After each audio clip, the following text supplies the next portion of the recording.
Everyday life science by সূচনা চ্যানেলে সকল শিক্ষার্থীদের স্বাগত। আজকে আমি তোমাদেরকে পড়াবো ক্লাস 11 এর সেমিস্টার 2 এর চ্যাপ্টার 13 উদ্ভিদের বৃদ্ধি এবং বিকাশ।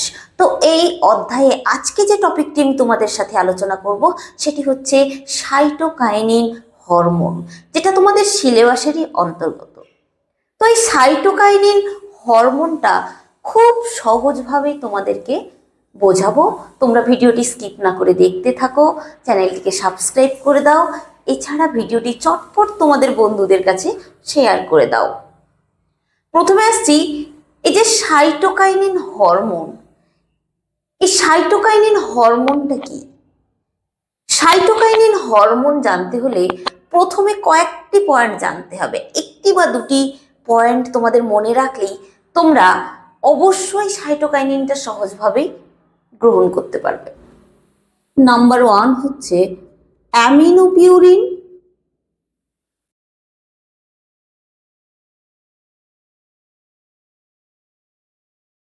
বা ফিনাইল ইউরিয়া ঘটিত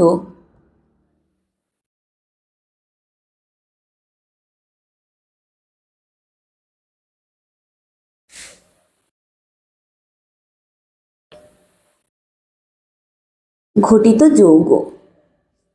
তাহলে প্রথম পয়েন্টটা মনে রাখবে যে সাইটোকাইনিন হচ্ছে অ্যামিনোপিউরিন বা ফিনাইল ইউরিয়া ঘটিত এক ধরনের রাসায়নিক যৌগ।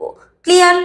2 নম্বর পয়েন্টে আসছি, এটি কোষ বিভাজনকে ত্বরান্বিত করে।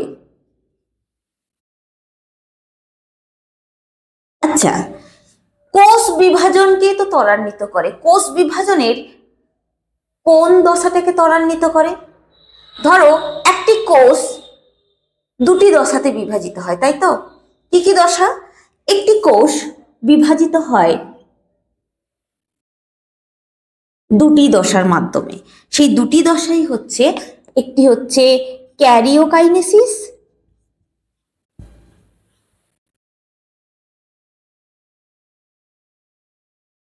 অপরটি হচ্ছে সাইটোকাইনেসিস।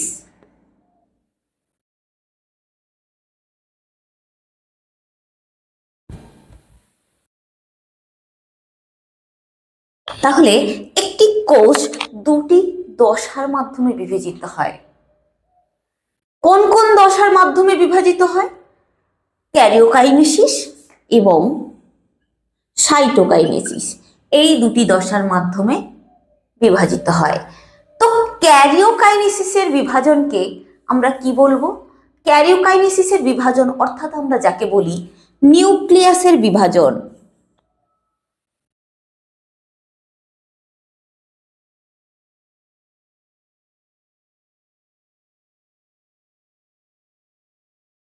সাইটোকাইনেসিসের বিভাজন বলতে আমরা কি বুঝি? সাইটোকাইনেসিসের বিভাজন বলতে আমরা যা বুঝি সেটি হচ্ছে সাইটোপ্লাজমের বিভাজন।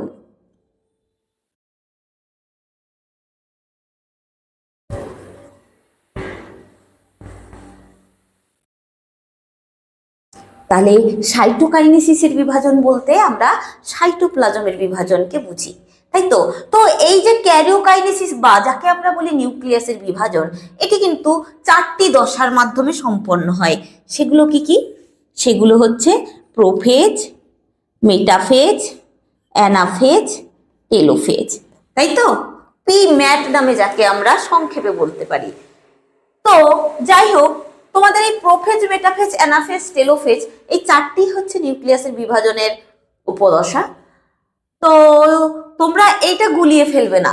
সাইটোপ্লাজমের বিভাজন হচ্ছে কোষের নিউক্লিয়াস বাদে বাকি যে সাইটোপ্লাজমীয় অংশ থাকে ঘন, সেই সাইটোপ্লাজম অংশের বিভাজনটা না ঘটলে একটি কোষ দুটি ভাগে বিভাজিত হয় না। তো সাইটোপ্লাজমের যদি বিভাজন না ঘটে, একটি কোষের মধ্যে নিউক্লিয়াসের বারবার বিভাজন ঘটে, ফলে বহু সংখ্যক নিউক্লিয়াস সমন্বিত একটি কোষের সৃষ্টি হয়, তাই তো? তো যাই হোক, এগুলো তোমরা সবই জানো। তাহলে কোষ বিভাজনকে ত্বরান্বিত করে এই সাইটোকাইনিন হরমোন কোষ বিভাজনের কোন দশাকে ত্বরান্বিত করে? কোষ বিভাজনের এই যে সাইটোকাইনেসিস রয়েছে, এই সাইটোকাইনেসিস প্রক্রিয়াটাকে ত্বরান্বিত করে। কোন প্রক্রিয়াটাকে? এই সাইটোকাইনেসিস। এই সাইটোকাইনেসিস প্রক্রিয়াকে ত্বরান্বিত করে। তাহলে বুঝতে পারলে যে সাইটোকাইনিন হরমোন তোমাদের জানতে হলে শুধুমাত্র এই দুটি পয়েন্ট জেনে রাখতে হবে। এই শুধুমাত্র এই দুটি পয়েন্ট কি কি? অ্যামিনো পিউরিন বা ফিনাইল ইউরিয়া ঘটিত যৌগ, এটি একটি রাসায়নিক যৌগ যেটি হচ্ছে অ্যামিনো পিউরিন বা ফিনাইল ইউরিয়া ঘটিত একটি রাসায়নিক যৌগ, এটা আমার সাথেই বলো, বারবার মনে থেকে যাবে। আর একটি হচ্ছে কোষ বিভাজনের সাইটোকাইনেসিস দশাটাকে ত্বরান্বিত করে, অর্থাৎ সাইটোকাইনেসিস অর্থাৎ সাইটোপ্লাজমের বিভাজনটাকে ত্বরান্বিত করে। এই হচ্ছে সাইটোকাইনিন হরমোন। তাহলে তোমরা সংজ্ঞা কি বলবে? বলবে অ্যামিনো পিউরিন বা ফিনাইল ইউরিয়া দ্বারা গঠিত যে যৌগ কোষ বিভাজনের সাইটোকাইনেসিস দশাটাকে ত্বরান্বিত করে, অর্থাৎ সাইটোকাইনেসিস দশার বৃদ্ধিটাকে ত্বরান্বিত করে, তাকেই বলা হয় সাইটোকাইনিন। ক্লিয়ার? এখন যে পয়েন্টটি আমরা জানবো সেই পয়েন্টটি হচ্ছে কতগুলি প্রাকৃতিক এবং কৃত্রিম সাইটোকাইনিন হরমোনের নাম। তো চলো জেনে নিই। তাহলে সাইটোকাইনিন হরমোনের প্রথমে যে নামগুলো জানবো সেটি হচ্ছে প্রাকৃতিক সাইটোকাইনিন হরমোনের নাম। তো প্রাকৃতিক সাইটোকাইনিনের নামগুলোতে প্রথম যে পয়েন্টটিতে আসছি সেই প্রথম পয়েন্টটি হচ্ছে জিয়াটিন।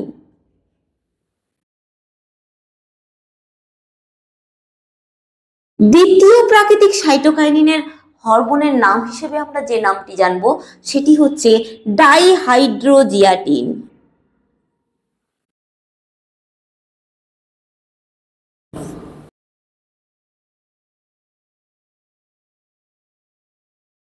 একে আমরা সংক্ষেপে লিখতে পারি ডিজেট নামে।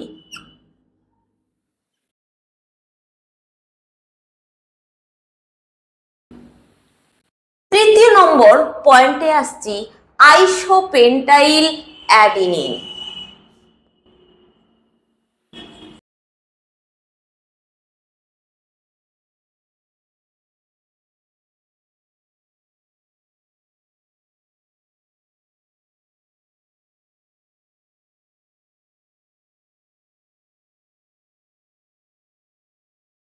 তাহলে তৃতীয় আমরা নামটি জানলাম কি? আইসোপেন্টাইল অ্যাডিনিন। তাহলে আমরা এই তিনটি নাম মনে রাখবো প্রাকৃতিক সাইটোকাইনিন হরমোন হিসেবে।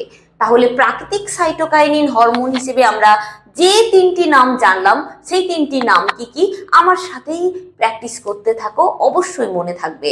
Number 1 zeatin, number 2 dihydrozeatin, number 3 isopentenyl adenine. Clear? এবার আমরা আসছি কৃত্রিম সাইটোকাইনিন হরমোন হিসেবে কয়েকটি নাম জানবো। কৃত্রিম সাইটোকাইনিন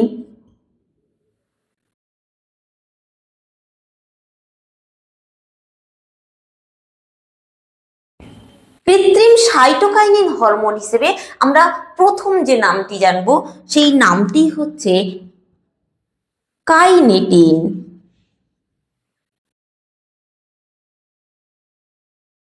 তো কাইনেটিনের রাসায়নিক নাম কি? কাইনেটিনের রাসায়নিক নামই হচ্ছে 6-ফুরফুরাইল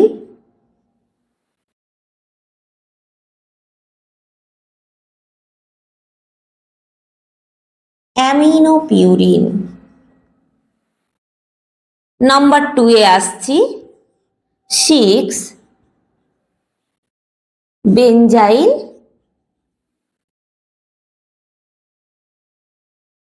অ্যামিনো পিউরিন।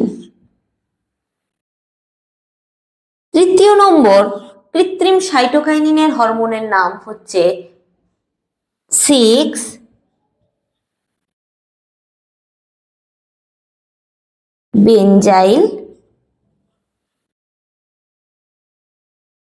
অ্যাডিনিন। ক্লিয়ার?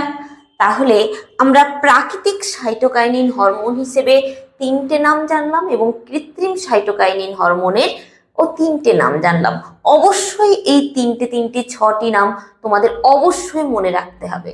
তাহলে প্রাকৃতিক যে সাইটোকাইনিন হরমোনগুলো রয়েছে সেগুলো কি কি? নাম্বার 1 হচ্ছে জিয়াটিন, নাম্বার 2 হচ্ছে ডাইহাইড্রোজিয়াটিন, নাম্বার 3 হচ্ছে আইসোপেন্টাইল অ্যাডিনিন। আর কৃত্রিম সাইটোকাইনিন হরমোনগুলো হচ্ছে নাম্বার 1 কাইনেটিন, যার রাসায়নিক নাম হচ্ছে 6-ফুরফুরাইল অ্যামিনোপিউরিন, নাম্বার 2 হচ্ছে 6-বেনজাইল অ্যামিনোপিউরিন, নাম্বার 3 হচ্ছে 6-বেনজাইল অ্যাডিনিন। তাহলে আমরা এই সমস্ত প্রাকৃতিক এবং কৃত্রিম সাইটোকাইনিন হরমোনের নামগুলো জেনে নিলাম। এরপর যে পয়েন্টে আসছি সেটি হচ্ছে সাইটোকাইনিন হরমোনের শারীরবৃত্তীয় কাজ বা ফিজিওলজিক্যাল রোল। তো প্রথমে যে পয়েন্টটিতে আসছি অর্থাৎ সাইটোকাইনিন হরমোনের যে শারীরবৃত্তীয় কাজটিতে আসছি সেই কাজটি হচ্ছে কোষ বিভাজন।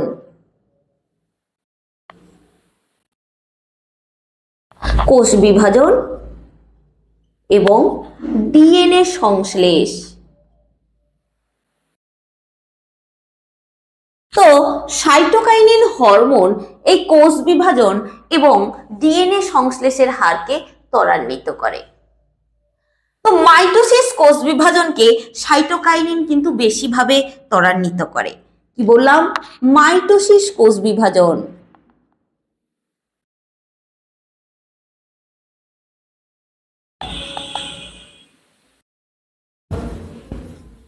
এই মাইটোসিস কোষ বিভাজনকে ত্বরান্বিত করে। ঠিক আছে, তাহলে সাইটোকাইনিন হরমোন কোষ বিভাজন এবং ডিএনএ সংশ্লেষের হারকে ত্বরান্বিত করে। নাম্বার 2 এ আসছি।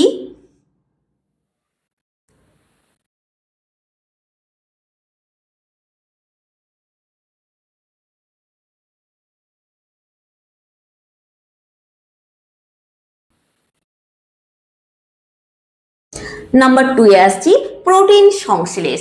তো সাইটোকাইনিন হরমোন প্রোটিন সংশ্লেষের হারকেও ত্বরান্বিত করে। কিভাবে? এই সাইটোকাইনিন হরমোন টিআরএনএ এর সাথে সংযুক্ত থাকে। কার সাথে সংযুক্ত থাকে? টিআরএনএ এর সাথে সাইটোকাইনিন হরমোনটা এই টিআরএনএ এর সাথে সাইটোকাইনিন হরমোন সংযুক্ত থাকে। সংযুক্ত থেকে কি করে? অ্যামিনো অ্যাসিডকে পরিবহন করে। এই অ্যামিনো অ্যাসিডকে কোথায় পরিবহন করে? রাইবোজোমে। কোথায় পরিবহন করে? এই অ্যামিনো অ্যাসিডকে রাইবোজোমে পরিবহন করে। ক্লিয়ার? রাইবোজোমে পরিবহন করে সেখানে প্রোটিন সংশ্লেষের হারকে ত্বরান্বিত করে। ঠিক আছে, তাহলে সাইটোকাইনিন হরমোন কিভাবে প্রোটিন সংশ্লেষের হারকে ত্বরান্বিত করে বুঝতে পেরেছো? এগুলো কোনো জটিলতা নেই, একটা কথাই লিখে দেবে। শুধু এই স্ট্রাকচারটা মনে রাখবে যে সাইটোকাইনিন হরমোনটা, এটাই তো সাইটোকাইনিন হরমোন আমি লিখেছি। এই সাইটোকাইনিন হরমোন টিআরএনএ এর সাথে সংযুক্ত থেকে অ্যামিনো অ্যাসিডকে পরিবহনে সহায়তা করে। তার মানে টিআরএনএ তো অ্যামিনো অ্যাসিডটাকে পরিবাহিত করে, নিয়ে যায় সাথে করে। কোথায়? কোষের রাইবোজোমে, তাই তো? সেই কোষের রাইবোজোমে অ্যামিনো অ্যাসিডকে নিয়ে যেতে বিশেষভাবে সাহায্য করে এই সাইটোকাইনিন হরমোন। রাইবোজোমে নিয়ে গেল, এবার রাইবোজোমে নিয়ে গিয়ে কি করবে? প্রোটিন সংশ্লেষ করবে। সহজ কথা। নাম্বার 3 তে আসছি কোষের আয়তন বৃদ্ধি।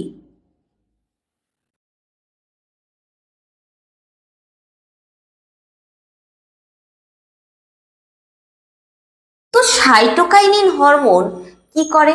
কোষের আয়তন বৃদ্ধিতে বিশেষভাবে সাহায্য করে। কিভাবে?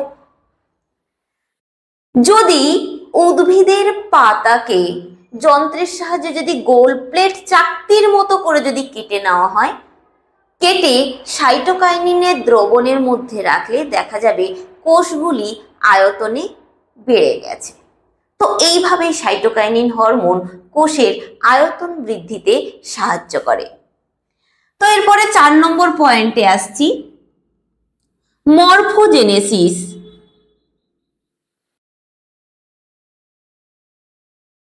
মরফোজেনেসিস যাকে বাংলায় বলা হয় রূপান্তর। কি বলা হয়? রূপান্তর। তো মরফোজেনেসিস বা রূপান্তরটা কি? টিস্যু কালচার বা কলাকর্ষণ যাকে বাংলায় বলা হয়, এই টিস্যু কালচার যখন করা হয় তখন সেই কালচার মিডিয়াতে যদি সাইটোকাইনিন হরমোন প্রয়োগ করা হয়, তার সাথে অক্সিন হরমোন প্রয়োগ করা হয়, অর্থাৎ সাইটোকাইনিন এবং অক্সিন দুটো মিশ্রিত করে যদি প্রয়োগ করা হয়, তাহলে প্রয়োগ করা হয় মানে করতেই হয়। যখন করা হয় তখন কি হয়? সাইটোকাইনিন কি করে? সাইটোকাইনিন উদ্ভিদের বিটপ অংশের সৃষ্টি করে। আর অক্সিন কি করে? অক্সিন উদ্ভিদের মূলের সৃষ্টি করে। তাহলে কলাকর্ষণ বা টিস্যু কালচার করার সময় যদি সাইটোকাইনিন এবং অক্সিন মিশিয়ে যদি কালচার মিডিয়ায় দেয়া হয়, তাহলে সাইটোকাইনিন বিটপ অংশের সৃষ্টি করে উদ্ভিদের এবং অক্সিন উদ্ভিদের মূলের সৃষ্টি করে। ক্লিয়ার? তো এটি হচ্ছে মরফোজেনেসিস বা রূপান্তর। তার মানে টিস্যু কালচারের মাধ্যমে যে উদ্ভিদের যে রূপান্তর ঘটানো, তা উদ্ভিদের একটা বিটপ অংশ থাকে, একটা মূল অংশ থাকে, তাই তো? একটা মাটির নিচের অংশ, একটা মাটির ওপরের অংশ। মাটির ওপরের অংশকে বলা হয় বিটপ বা কাণ্ড, মাটির নিচের অংশটাকে বলা হয় মূল, তাই তো? তো এগুলোর বিভেদীকরণে সাহায্য করে, অর্থাৎ রূপান্তরে সাহায্য করে। এটি হচ্ছে মরফোজেনেসিস বা রূপান্তর। ক্লিয়ার? এর পরের যে পয়েন্টটিতে আসছি সেটি হচ্ছে অগ্রস্থ প্রকটতা। অগ্রস্থ প্রকটতাকে আমরা ইংলিশে কি বলি? Apical dominance.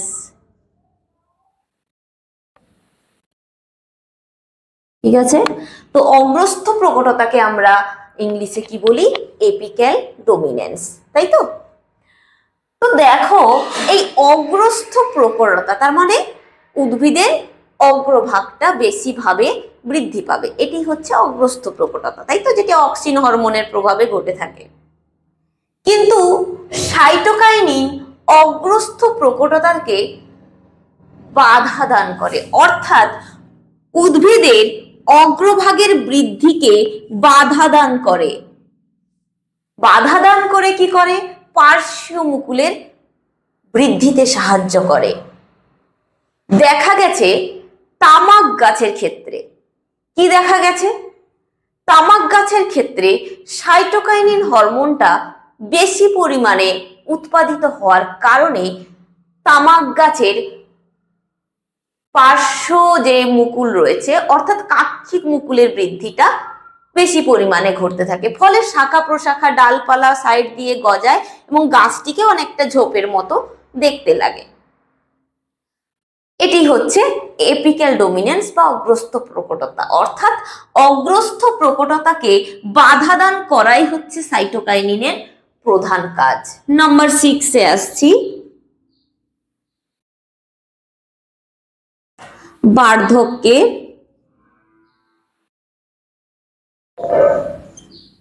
বিলম্বতা। তো সাইটোকাইনিন হরমোনের ক্ষেত্রে এই বার্ধক্যের বিলম্বতা পড়তে হলে তোমাদের একটা এফেক্ট পড়তে হবে। সেই এফেক্টটি হচ্ছে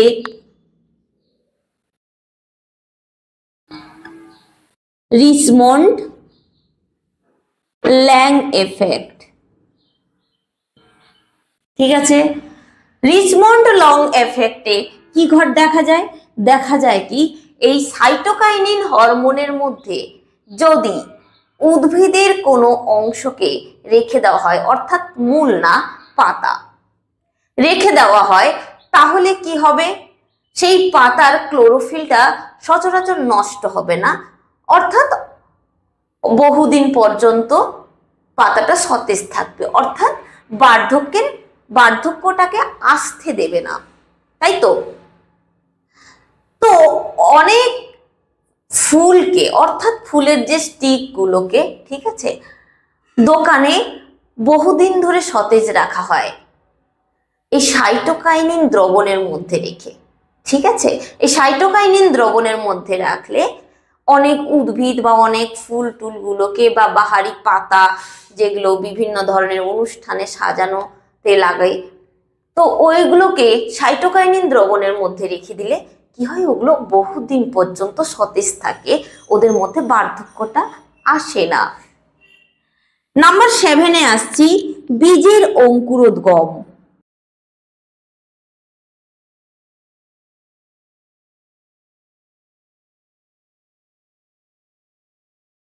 তো তোমরা জানবে বা তোমাদের জানতেই হবে যে বীজের অঙ্কুরোদ্গমে বাধা দান করে যে হরমোন, সেই হরমোনটি হচ্ছে অ্যাবসিসিক অ্যাসিড, যাকে আমরা সংক্ষেপে লিখি ABOA। এই ABA কি করে, বীজের অঙ্কুরোদ্গমে বাধা দান করে, তাই তো?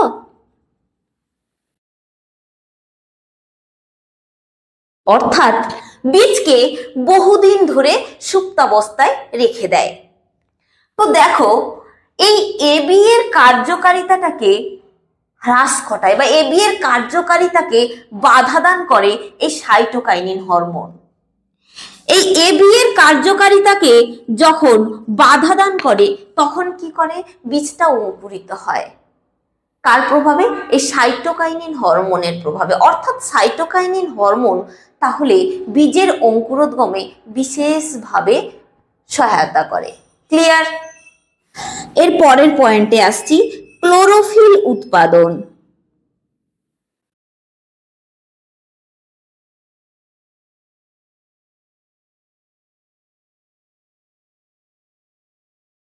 তো সাইটোকাইনিন হরমোনের প্রভাবে বর্ণহীন ইটিওপ্লাস্ট, কি বললাম, বর্ণহীন ইটিওপ্লাস্ট, ইটিওপ্লাস্টটা কেমন হয়, বর্ণহীন, তাই তো? এই বর্ণহীন ইটিওপ্লাস্ট কিসে পরিণত হয়? বর্ণহীন ইটিওপ্লাস্ট পরিণত হয় সবুজ ক্লোরোপ্লাস্টে। এছাড়াও সাইটোকাইনিন হরমোনের প্রভাবে প্রোটোপ্লাস্টিড, কি বললাম, সাইটোকাইনিন হরমোনের প্রভাবে প্রোটোপ্লাস্ট বা যাকে তোমরা প্রোটোপ্লাস্টিডও বলতে পারো, এই প্রোটোপ্লাস্ট কিসে পরিণত হয়? প্লাস্টিডে। প্লাস্টিড কি বর্ণের হয়? সবুজ বর্ণের হয়, তাই তো? তো এইভাবে কিন্তু সাইটোকাইনিন ক্লোরোফিল উৎপাদনে সহায়তা করে। ক্লিয়ার? নাম্বার 9-এ আসছি, পত্ররন্ধ্রের উন্মোচন। তো দেখো, সাইটোকাইনিন হরমোন পত্ররন্ধ্র অর্থাৎ উদ্ভিদের পাতায় যে পত্ররন্ধ্র থাকে, সেই পত্ররন্ধ্রের উন্মোচন বা পত্ররন্ধ্রকে খুলতে সাহায্য করে এবং উদ্ভিদের বাষ্পমোচনের হারকেও ত্বরান্বিত করে। এর পরের পয়েন্টে আসছি, নাম্বার 10, পার্থেনোকার্পি।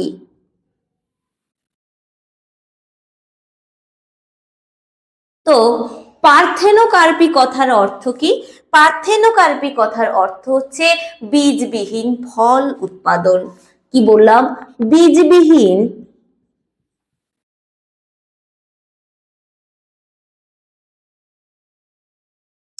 এই বীজবিহীন ফল উৎপাদনে কিন্তু সাইটোকাইনিন হরমোন বিশেষভাবে সাহায্য করে।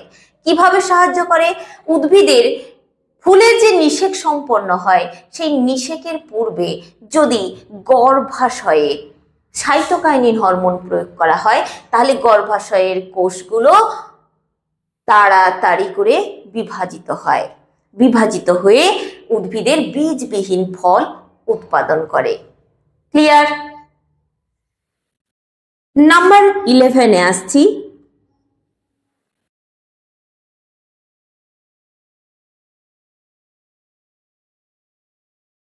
পুষ্প প্রস্ফুটন। সাইটোকাইনিন হরমোন এই ফুল ফোটার হারকে বিশেষভাবে ত্বরান্বিত করে। তার মানে যে সমস্ত গাছে লেটে ফুল ফোটে বা দেরিতে ফুল ফুটছে সেই সমস্ত উদ্ভিদে যদি সাইটোকাইনিন হরমোনটা স্প্রে করা হয় তাহলে খুব তাড়াতাড়ি ফুলটা ফুটতে শুরু করে। নাম্বার 12-এ আসছি। তাপমাত্রা সহনশীলতা ও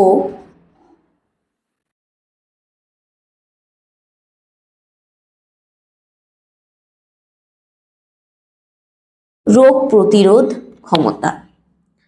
তো উদ্ভিদের তাপমাত্রা সহ্য করার ক্ষমতাটাকে বাড়ায় এই সাইটোকাইনিন হরমোন। তার মানে সাইটোকাইনিন হরমোন উদ্ভিদের তাপমাত্রা সহ্য করার ক্ষমতাটাকে বাড়িয়ে তোলে। এছাড়াও বিভিন্ন ধরনের পোকা মাকড়, বিভিন্ন ধরনের জীবাণুর আক্রমণের হাত থেকে উদ্ভিদকে রক্ষা করে এই সাইটোকাইনিন হরমোন। এই সাইটোকাইনিন হরমোন কি করে? উদ্ভিদের রোগ প্রতিরোধ যে ক্ষমতা, মানে কোনো বাইরের থেকে জীবাণু অ্যাটাক হলে তাকে যে প্রতিরোধ করে কাটিয়ে ওঠার ক্ষমতা, সেটা গড়ে তোলে এই সাইটোকাইনিন হরমোন। বুঝতে পেরেছো? তাহলে ভিডিওটি এখানেই কমপ্লিট করছি।